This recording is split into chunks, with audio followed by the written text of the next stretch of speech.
इनको जब भी मैंने देखा है हमेशा दुबला पतला स्मार्ट, तो आपके यहाँ टेंडेंसी नहीं है? नहीं, मैं मोटी हो गई थी, आपने देखा नहीं था मुझे।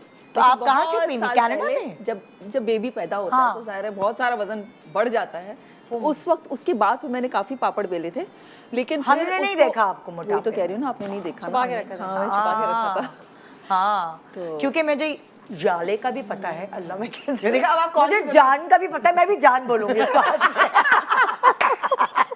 डन, पक्का। मतलब वो होस्ट कितनी बेइज्जती के बाद में होस्ट नाम प्रोनाउंस गलत कर रही है, मैं भी बस जाना जान जान ना अनजान जान बन गई। हाँ, तो तुम्हारा पहले वेट ज्यादा था, पर तुमने बड़ी मेहनत और मुशक्कत के बाद तुमने ये पाया, इख्तियार किया। बिल्कुल। हाँ, So, निधा, मैं ऑनेस्टली एक चीज़ ज़रूर बोलना चाहूँगी कि लोग जो है ना वो ये सोचते हैं कि स्लिम एंड स्मार्ट एंड पतला होना ही जो है वो आपका गोल होता है और मुद्दा होता है। नहीं, हेल्दी होना आपका मुद्दा होता है। और उसके जो साथ के बोनसेस होते हैं कि ऑब्वियसली जब आप हेल्दी होंगे तो आपका कोलेस्ट्रॉल लेवल कम होगा, आपकी फैट कम होगी बॉडी में, तो आप स्लिम एंड स्मार्ट भी होंगे। So it is basically to be healthy and not to just do crash dieting and get skinny. That is not good for you. और वो आपकी स्किन, आपके बाल, आपकी दूसरी खूबसूरती जो है वो खत्म हो जाती है उससे। और एक दफा अगर आप हेल्दी लाइफस्टाइल पे आ जाते हैं ना, तो वो खुद ही मेंटेन कर रही होती है आपकी, क्योंकि आपको क्रेविंग होती है उन्हीं चीज़ों की। आपको फिर मीठे से ज़्यादा दोस्ती नहीं होती आपकी, आप फ्राइड चीज़ें देखते हो तो आपको एकदम से कुछ हैवी सी फीलिंग आने लगती है। मेरे साथ ये होता है। तो वो मेंटेन खुद ही होता जाता है, थोड़ा सा सिर्फ एफर्ट। मैदा भी आदी हो जाता है ना अच्छे साफ सुथरे सामान को खाने का। बिल्कुल। तो उसको कोई भी गंदा खाना खिला दिया तो वो यहाँ तक अटक जाता है, वो वाली चीज़। और उसमें एक चीज़ बड़ा इंपॉर्टेंट रोल प्ले करती है कि अगर आजकल तो यूट्यूब और सारी चीज़ें आपके टिप्स पर हैं, आप ये चीज़ें देखें कि अगर आप पेट में जो चीज़ें डाल रहे होते हैं ना, फ्राइड चीज़ें, वो उनको कितना टाइम लगता है डाइजेस्ट होने में, उसके बाद आपके गट की क्या हालत होती है, उसके बाद आप कंटिन्यूसली अगर सालों तक खाते रहें तो आपके साथ क्या क्या प्रॉब्लम्स होते हैं। ये चीज़ें देखने से भी ना थोड़ी मोटिवेशन आती है, डर लगता है।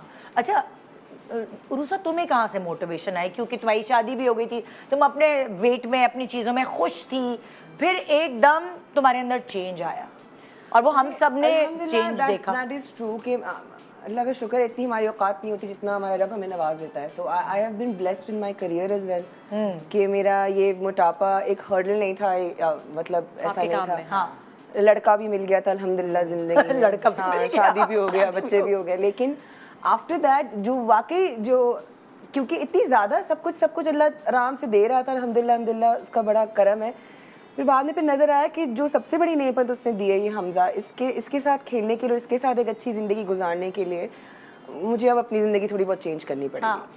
तो हमज़ा वाज नॉट कंप्लेनिंग। मतलब लाइक कभी कभार ऐसा होता है जब आपका वेट ज़्यादा होता है, आप बच्चे भी नहीं कंसीव कर पाते, उसमें भी प्रॉब्लम फेस करनी पड़ती है। कंसीव तो मतलब एक भी हो जाए बहुत है अल्हम्दुलिल्लाह, लेकिन वो ये नाशुक्री होती है। तो ये कभी नहीं बोला करें कि एक हो जाए बस काफ़ी, फिर अल्लाह में सुन लेता है वो बात। नहीं तो मैं जो दुआ मांगनी है सोच के बानी, बट अल्हम्दुलिल्लाह वंस हमज़ा वाज देयर तो फिर मुझे फौरन नहीं हुआ। आपको पता है कि even after Hamza I was enjoying my weight, मतलब मैं और बढ़ गई। जितना मैंने डिलीवर किया हमज़ा को उससे ज़्यादा मेरा वेट हो गया था। लेकिन फिर वही जब वो क्रॉल करने लगा और जब मुझे उसके पीछे भागना पड़ा या उसको पकड़ना पड़ा, तो मुझे उस समय फिर मुझे रियलाइज़ हुआ, मैंने कहा कि नहीं नाउ अब ये पैसा कमा लिया, ठीक है लड़का भी मिल गया, हो गया, लेकिन अब इसके लिए ना फिर अब मैं हर्डल बन जाऊँगी। तो फिर उसकी वजह से फिर Aahista Aahista very tiny steps, मैं बता रही हूँ ना, I am very happy with today's episode and I am so glad कि आप लोग ने मुझे इन लोगों के साथ बुलाया है। बिकॉज इनको तो मैं अपने बहुत कब से देख रही हूँ। मम्मा तो इनकी एग्जांपल देती हैं हमेशा, देख लो अभी तक शक्ल नहीं बदली, देखो कितनी एक्टिव है, बाल देखो कैसे शाइनी कैसे करती है, वो क्या कब से लगी हुई है, ये कर रही है वो कर रही है, हमने यूट्यूब पे कैसे बताती है, सुन लिया करो कर लिया, तो वो तब से इनका पता था। इनके साथ on set on different occasions जब भी मिले तो कुछ ना कुछ नया बता के जाती थी, इंसाइक्लोपीडिया। जो चीज़ें मैंने इनसे सालों पहले सुनी थी उन्होंने सालों के बाद की।